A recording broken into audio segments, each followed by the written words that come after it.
Tout a commencé ici, dans le quartier des Halles, en plein cœur de Paris. Alors, tout le monde pense que Molière est né ici, rue du Pont-Neuf, parce que vous avez ici sur la façade le buste de Molière. Et en fait, tout est faux, puisqu'un marchand du XVIIIe siècle a mis ce buste sur sa maison pour se faire de la publicité. Et en réalité, Molière il est né juste à côté, rue Saint-Honoré, je vais vous montrer. Nous sommes ici devant la vraie maison natale de Molière.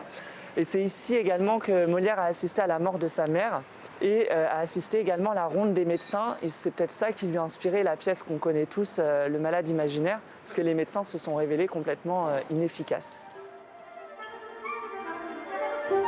Molière va rencontrer la famille Béjart, qui est une grande famille de comédiens. Et c'est avec cette famille qu'il va commencer à jouer lorsqu'il a une vingtaine d'années. Et il va fonder sa troupe, la troupe de l'Illustre Théâtre. Et c'est avec cette troupe qu'il va lancer sa carrière de comédien. Alors nous sommes ici dans la cour carrée du Louvre.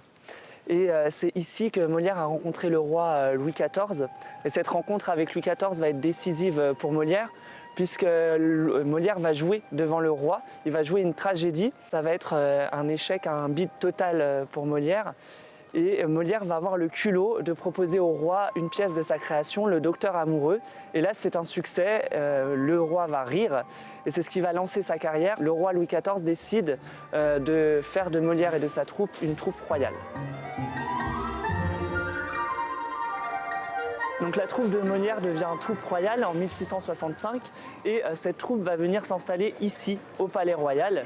Et c'est ici que Molière et sa troupe vont jouer les plus grands classiques de Molière, et notamment Le Tartuffe en 1669. Il met en scène un faux dévot, Le Tartuffe. Cette pièce ne plaît pas du tout à l'Église et cette pièce va être plusieurs fois censurée et Molière va mettre 5 ans avant de pouvoir la jouer ici au Palais Royal. Ça va être son plus grand triomphe à Paris.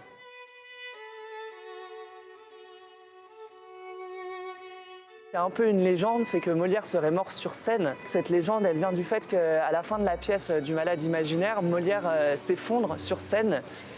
Et à ce moment-là, il est ramené chez lui d'urgence et il est mort en fait, non pas sur scène, mais quelques heures plus tard chez lui, dans sa maison, rue de Richelieu.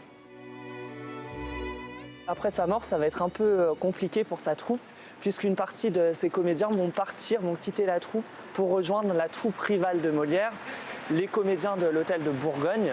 Mais le roi va décider de mettre fin à ces rivalités en fusionnant les deux groupes. Ça va être la naissance de la comédie française que l'on va baptiser ensuite la Maison de Molière.